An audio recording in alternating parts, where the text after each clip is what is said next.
Right, let's kick it off then. Got my good friend Lee Evans here, founder of Bakehouse and head coach here. We've got a lot to talk about. How are you today? How's things going? Yeah, everything's good, thank you. I'm looking forward to talking today about some training philosophies, and yeah, I'm excited. First time I've done this, but I'm really looking forward to it.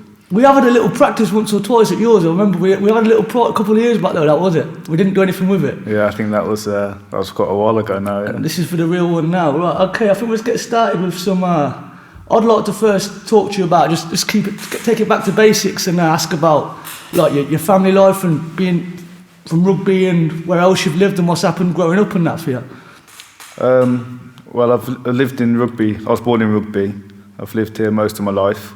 Lived in Birmingham for a brief spell growing up. Went to high school in rugby. Grew up in Hillmorton. It's like a Hillmorton lad. Yeah. And yeah, just a rugby lad really through and through. Got a couple of kids and. Not a bad place, is it? Rugby's is a great place to live, I think, you know. Well, let's talk because we're going to talk about a few things, but I think we've got to touch on the successes you've had here with Bakehouse and your own martial arts journey. So I'd like to touch on your personal introduction into the martial arts, mixed martial arts, the boxing. How did that come to you as a kid? Like, how did you get into it yourself? Well, as a kid, everybody kind of knows me as like a martial artist and into boxing. But I was always a really good footballer, to be honest. Back and forth from a few professional clubs, and so I grew up kind of with the football and with the martial arts in the background. My dad was a martial arts instructor. Mm-hmm. He was a taekwondo coach, so I kind of used to go every now and again. But I think it was when I was probably just getting towards high school. I started to sort of take it a little bit more seriously, and so I got into the martial arts through the taekwondo training, really. How long was doing taekwondo before you touched on the other mixed martial arts, or what happened from the taekwondo? Yeah, I sort of gone from taekwondo sort of into kickboxing. I think that was around like 15, 16. It's gone more into sort of light contact and full contact kickboxing, and that's when I started MMA. I think I was just turned 17. No, I think I was been 16 because I had my first MMA fight when I was 17. And where did you first start training MMA specifically at then? Where did that training start happening? We went over to a place in Northampton, Rough and Ready. Okay. Had a great coach there called Ewan, who he was just a huge inspiration for me. Great coach, and he got the best out of me, like mentally, you know. He really threw you in the deep end, and I had to toughen up a lot over there. His training was fantastic. Let's talk about that. Was you competing at taekwondo and kickboxing before you competed MMA? Or was you competing both of them disciplines? Yeah, I've done like taekwondo competitions and some kickboxing fights. And then sort of into the MMA at like 17. And let's talk about, I remember we got in the paper with that fight, if I remember rightly, you won pretty quickly in that fight. Let's talk us through the whole process of the getting offered an MMA fight, the build up and the fight. Let's just talk through that, because I think that's really, really important. Yeah, it's crazy, man, when I think back to that now, but yeah, I was 17, obviously training over in Northampton. There was no sort of amateur and professional MMA back then, if I remember rightly. It only just kind of sort of come over here. Mm-hmm. This is like when the UFC was like back in the day, you know. Just all Gracie tournament sort of things, isn't it? Yeah. It was like old school, and so I just had some hard training, and yeah, I remember going down there. The fight was in Cambridge. And I was just like a little skinny teenager, and yeah, my opponent didn't turn up or something like that. So I ended up having to. I think my coach Ewan, you know, he really had a lot of belief in me. I could feel that, and then they said, oh, somebody else's opponent hadn't turned up, and I was like, all right.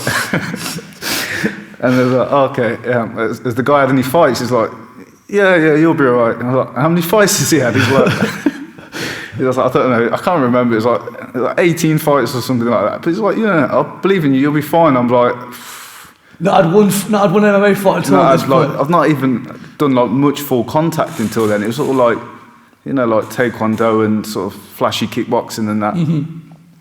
But yeah, that was some experience, man. That was. And obviously, talk us through the actual fight then. So you're in, because it ended up within 60 seconds. You finished it, or something. I don't know. I think it was in the first round. I don't know if it was like a couple of minutes or something like that. I just kind of remember being really nervous in the changing rooms, coming out, looking across at the opponent, and the opponent looks like twice the size as me, you know?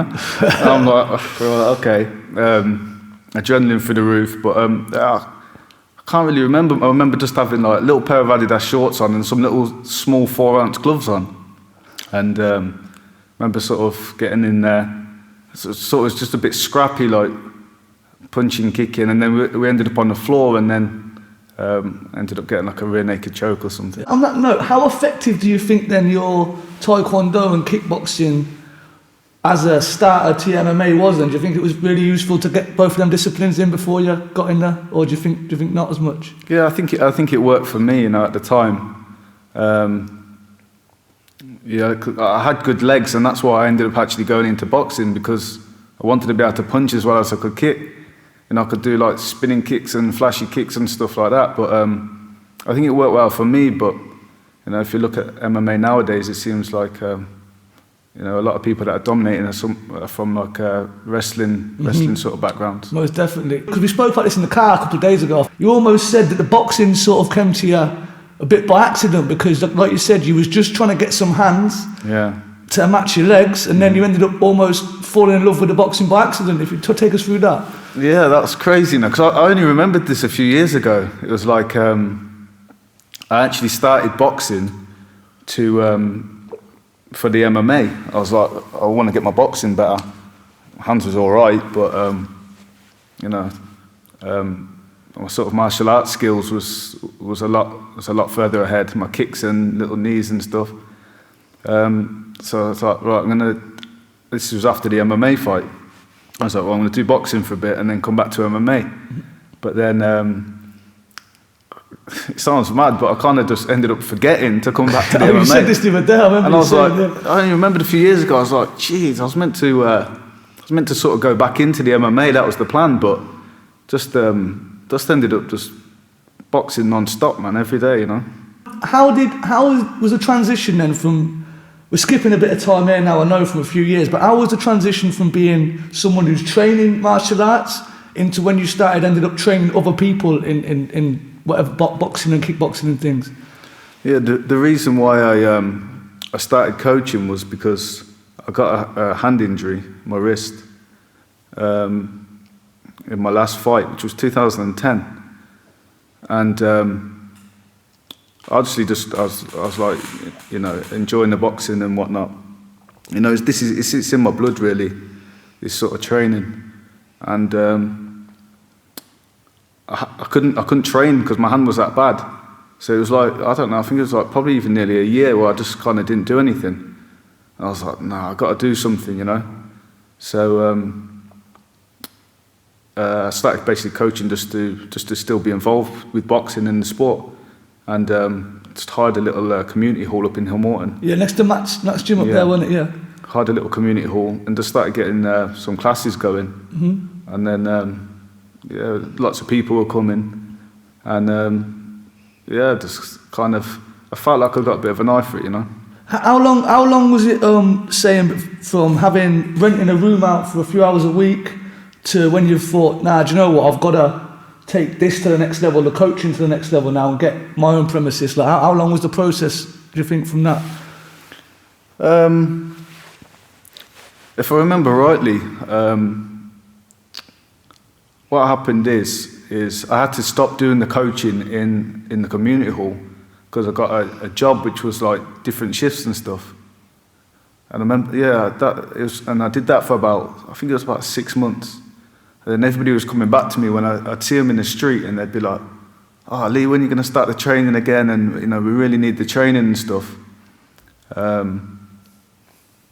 So I remember I was walking past here one day. I think I had my daughter with me or something, just going for a walk, and then I seen this place, and I was like, you know what? Let me just inquire into this. I ended up giving up the job and then starting this. And no looking back since?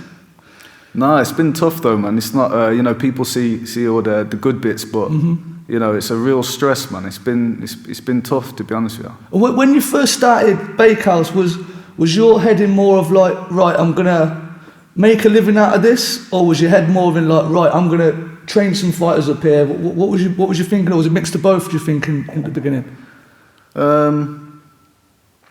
I think I just enjoyed training people, and there wasn't really much going on in rugby at the time, No. So it just kind of made sense. There was like a gap in rugby where like nothing really happened there for boxing.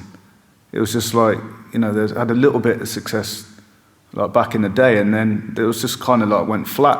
Nobody had won anything or of note for years and years, Yeah, well, what would you say just specifically boxing now, your philosophy as a boxing trainer, like what you look at as what do you look at for in a boxer, and what do you try and get a boxer doing, you think, that's different to other people? I've got like I've got my own little ways of doing things, Some people might look and think, why do you do things like that? Or they'd even look at the boxing club, for example, and be like, where's the boxing ring? But everything is for a purpose. I'm a bit of a deep thinker, and I remember sort of thinking, what would I have needed to sort of get me to them high levels, So lots of technical sparring, which you don't need a ring for. You just need an open space and some good quality training partners. For me, it's about creating the right environment. Quality coaching, quality training partners. It's not really about the facility. Yeah.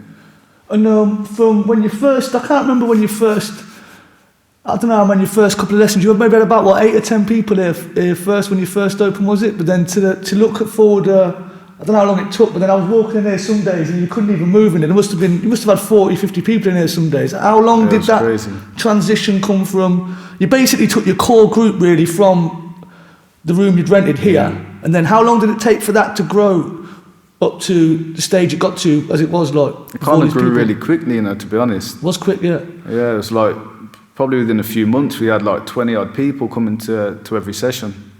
So, it grew fast, man.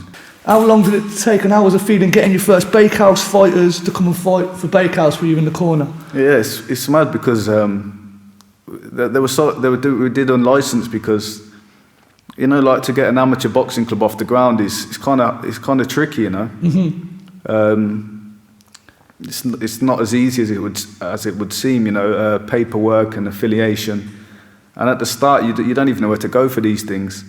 So for the first couple of years, it was just sort of little unlicensed fights going on, good standard ex-pros and stuff like that, and we were just going and jumping in them while we sort of got our head around the amateur stuff in the background, So you say you're more focused now on the amateur things as a gym, you think then? Yeah, for sure.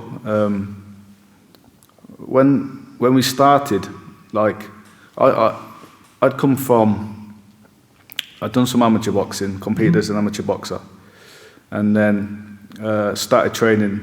There was a little pro gym down in Rugby, down Summers Road. So I started training down there with Harry, Franco, God bless him, and a few others. And I kind of learned like a professional style of boxing, because we were training around pros, going out sparring with different pros. Like this was going on for like 4 or 5 years, and so when I come here, I kind of come here with like a professional like style, and I was kind of probably maybe coaching people in that similar way, and I've sort of I've had to adapt and yeah, there's obviously some big differences between the pro game and the amateur game. So I've had to sort of really adapt the way I'm coaching, you know. Yeah, what do you think then the main difference would be if you had, so obviously you started taking fighters to the white collars and then now you're more focused on the amateur. What do you think the main difference is from a coach's aspect, from say you've been coaching a said fighter for white collar, then to having to coach him for an amateur? What do you think the changes are really from a fighter and trainer's aspect? Well, it's still just a 3-round fight, you know. So just train the boxers the best we could for 3 rounds. So I wouldn't say there's any sort of major differences, to be honest. Not for a 3-round fight, you know.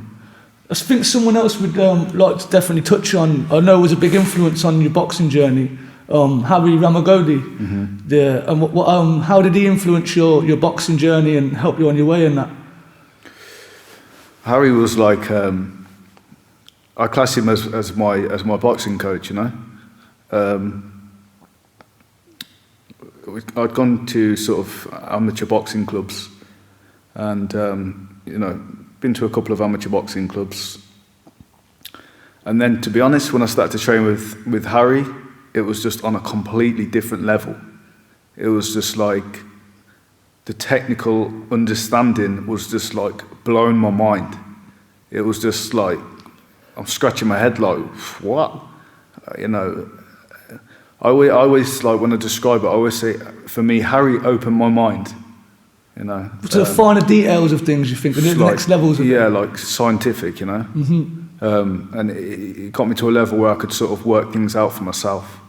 Without that, then I wouldn't be here. It'd be nice to touch as well on, I know someone else who was there around them times, is Franco as well, rest in peace. It was, in his own right, he was a world-class boxer, definitely around world-class boxers, and boxed and was on camps with world-class boxers. Yeah. So how did he, was it nice being around him, training and learning? Yeah, Franco was one of the coaches.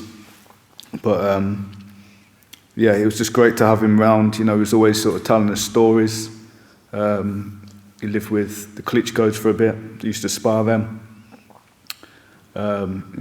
He beat some big names, sort of Johnny Nelson, Jimmy Thunder. I think that was one of the only decisions in boxing that's actually been overturned. It was a complete robbery. I never knew this, no. Yeah, I think it was the first decision to get overturned. Was it, yeah? If I remember rightly, yeah. Okay, now, just moving on now, we'll have to, congratulate yourself and the gym on the successes you've had, specifically last year for me being around, is getting them straps, the Midland mid-regional titles and the national titles with some of your fighters. Just want to talk through some of the successes you've had with a few fighters on the top level of the amateurs.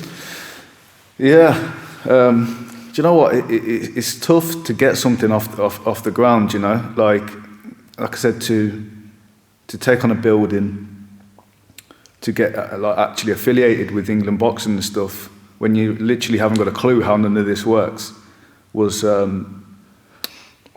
quite difficult.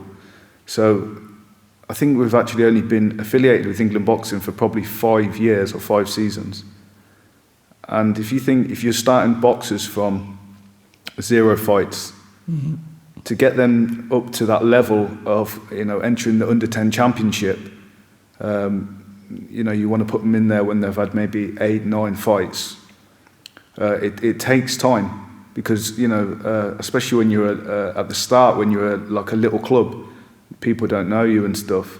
You might only get 2 or 3 bouts a year, max.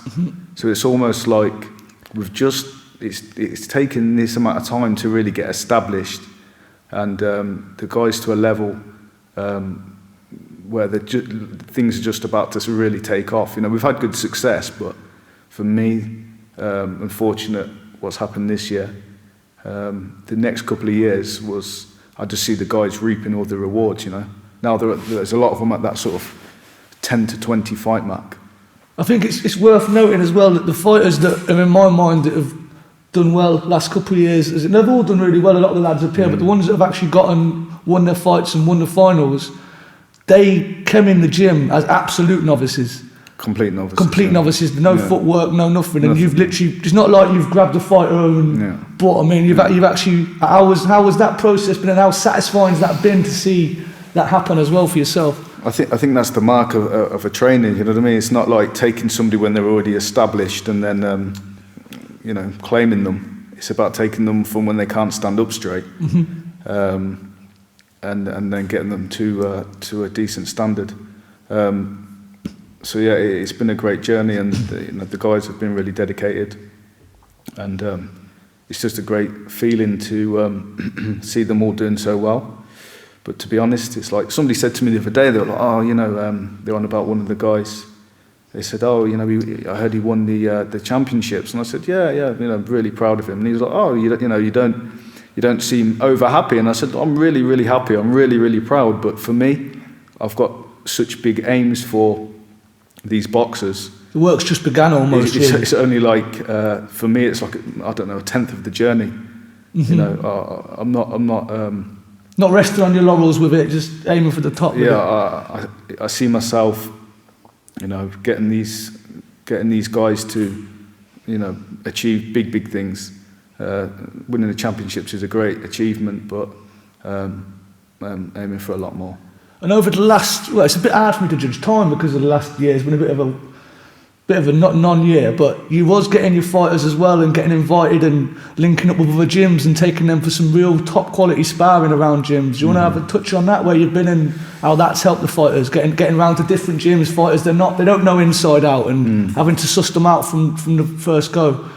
Yeah, like I said, like they're all just starting to get to that level where they're just starting to be like half experienced now. And when I think of it, it's been 8 years now, but it literally takes this long to, it might take you, 3 or 4 years just to get to 10 fights. Because it is with the thing people got to remember as well, like white collar, you can walk into a white collar thing, how are you, 70 kg, there's someone here 80, and they'll crack it on half the time. They won't be that bothered, do you know what I mean? 5, 6, 7 kg difference. But with some of the amateur coaches and gyms, if they say 75, you've got to be 75, ain't you? Like, and that can obviously stop progression sometimes, can't it? As well, the lack of people ready to fight sometimes. Yeah, amateur boxing, it's quite interesting because, to be totally honest with you, I came here with a slightly negative perception of amateur boxing. From what I'd seen, sort of growing up in amateur gyms, was a lot of bag work, a lot of blood, sweat and tears, a lot of fitness, but a little bit not enough boxing. Yeah. Not enough like technical work, understanding of defense, and this is a serious sport. So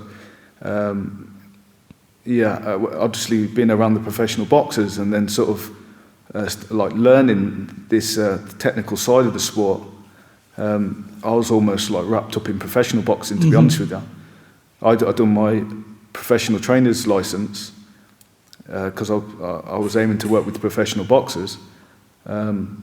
And then kind of realised there's no established boxers in the local area. So went back to square one and started to build up the amateurs. And we've talked a lot about the competitive side and the things the gym's done in that way, but I think we cannot overlook the lads who've come to this gym, and ladies and kids that have come to this gym, have never really got any interest to do anything competing wise with it, but how much of a special place this gym has been for themselves, mental health, physical health. I've seen some of the weight losses that have been through this gym that have come straight in my mind and think, and I think I'd like to touch how nice that is for you to see, like, knowing how much this gym helps people, for people who ain't even got any interest in competing, just bettering themselves in life in general. Do you know what I mean? And making themselves feel better. Yeah, I think this gym's been a great place for the community. There's so many people come and benefited from the the training in one way or another. Like you said, there's a nice social aspect here. People have come, they've lost weight, feel good about themselves, learn to defend themselves, and nice to be a part of something, you know. And that's one thing I first noticed when I've done bits and bobs of training here. Yeah, some of the gyms I'm sure ain't the same, and there's a lot of egos there, but it was the thought of coming and you're thinking, oh, like, is this the people going to try and do this to you? Are people going to try and do this to you? But the feeling you get after a session here, it's almost like every week you've won a football match. Do you know what I'm saying to you? It's not like, no, people ain't fighting each other here. You're fighting together, and at the end, when you finish your little whatever you're doing at the end, normally do a bit of, group fitness at the end, and then there's that feeling. It's almost like you've won every week, haven't you? Like you can't lose, can you? Coming and doing a bit of training, really. I think we have something special here. I really do. I've not really seen this sort of energy in many other places. I always try to. I talk a lot about the environment, and I try to create the right environment for a boxer to flourish. Mm-hmm. Part of that is having good teammates, not getting smashed up in sparring all the time. A place where you can learn, and I've tried to create that family feel. Everybody's backs each other up. And do you think your aim then, as a coach's aspect, is would you love for one of or a couple of your amateur lads to have worked through these amateur ranks and then to turn pro eventually? Would that be fair to say that would be a lovely aim over the next 2, 3, 4 years or something? Yeah, well, like I was sort of saying, was my thoughts was all before was around professional boxing, and I kind of maybe looked down on amateur boxing in some ways, to be totally honest, and then being involved with it over the last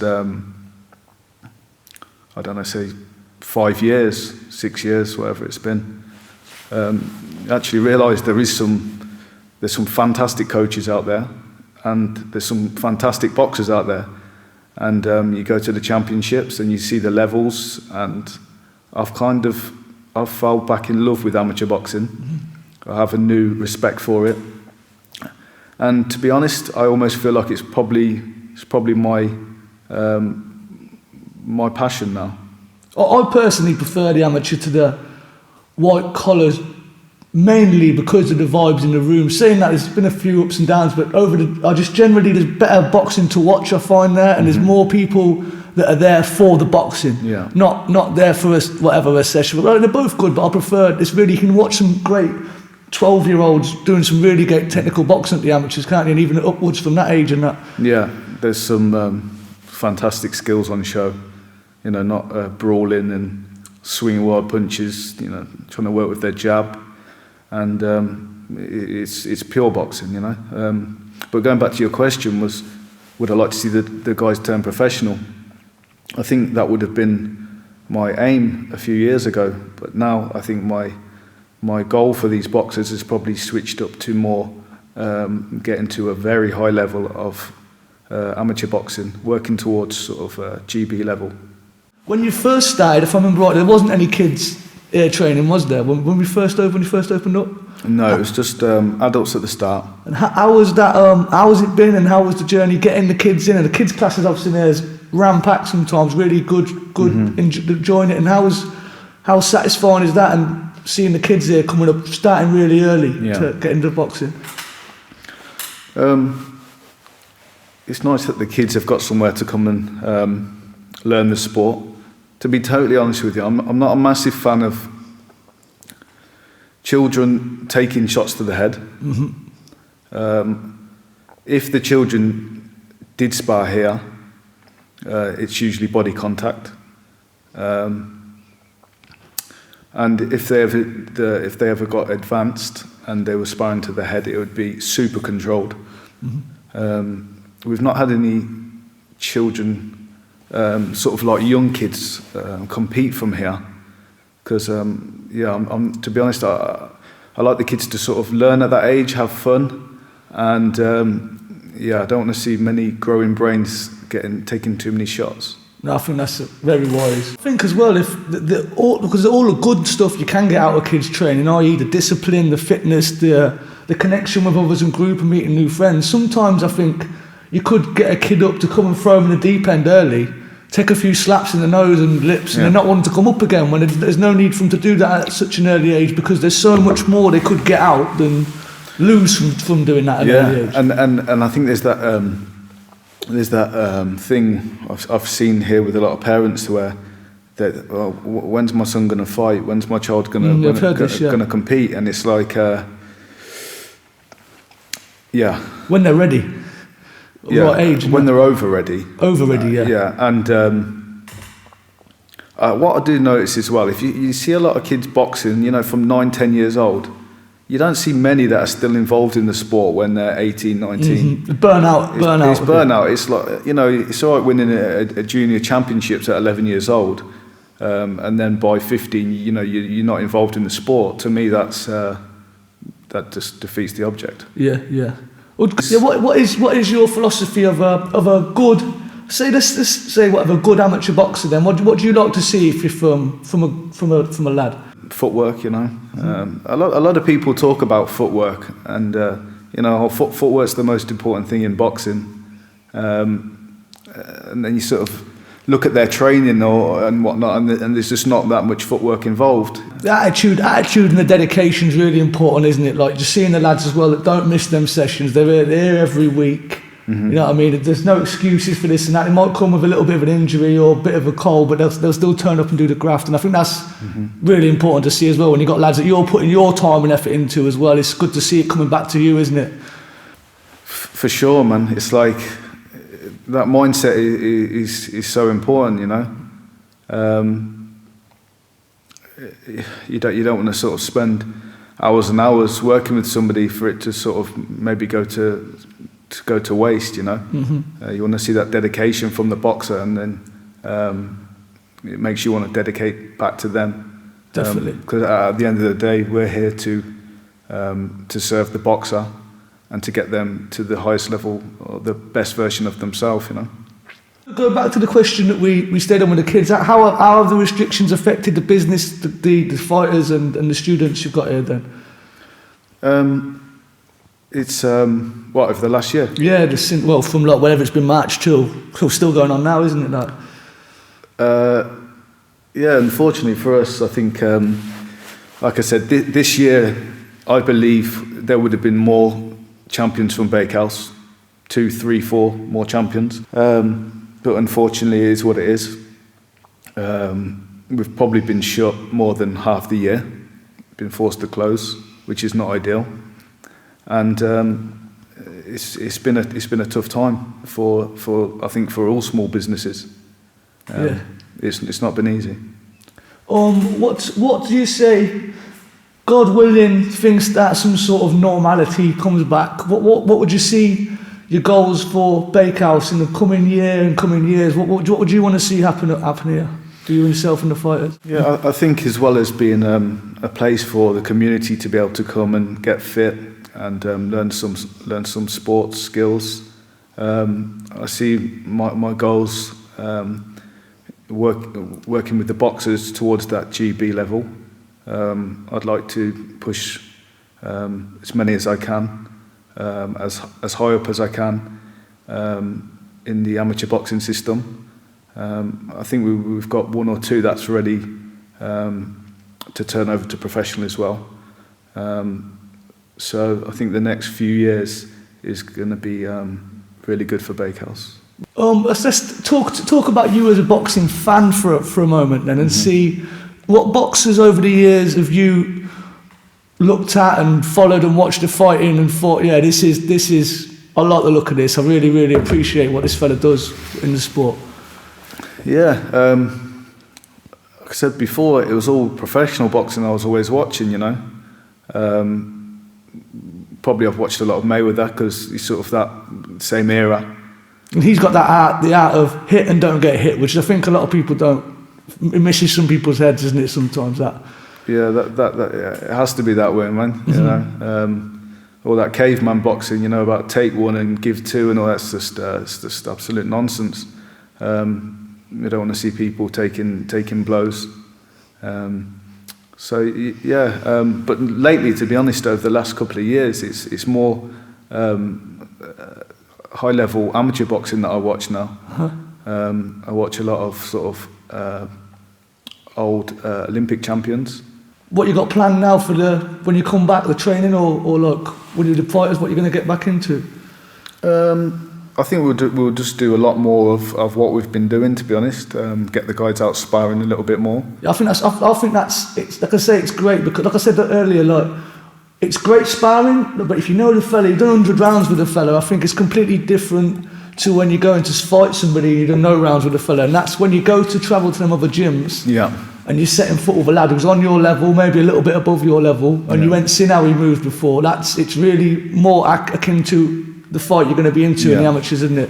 Yeah, I see that as like a level above. So you've got your in-house sparring, and then you've got your sparring in unknown places. Yeah. To me, it's just it's one level up. But we're lucky to have a lot of quality boxers here. So the level of sparring here is very good. It's very controlled. But when you've got 20 odd boxers, and maybe 10 or 15 of them have all had a number of fights, and you're getting lots of technical sparring rounds in, you just see the level go through the roof. Yeah, and the confidence for them as well. Let's say, I think when they know they can go and see someone, just look at them and then start sparring, not have to know what they're about, not even know whether they're a southpaw orthodox till they step in the ring half the time, and it can help them along the way. Yeah, you got that little bit more adrenaline going through the body, and most definitely. Even unfamiliar surroundings. It's definitely a big part of a boxer's training. Bakehouse. Wicked. And if anybody's looking local to join the gym, find out what classes you got on, or any even trainers or gyms looking for maybe potential, if it works for you both, sparring, how do they get in contact with yourself and the gym these days? We've got a website, but I think most things nowadays is like social media. So Facebook, Bakehouse Boxing. I'll put all the links underneath all this if anyone's looking. And Instagram as well. We've got quite a good following on Facebook and Instagram. Just send us a message over, and everybody's welcome here. I think that will wrap it up for today. I think we're looking at, obviously this is the first podcast we're going to do of this year, so I think we'll definitely have you back on once we've had some more things to talk about and have a think about what we've been saying today as well. Yeah. It's been a pleasure then. Yeah, nice one, mate. Thank you very much. Cheers.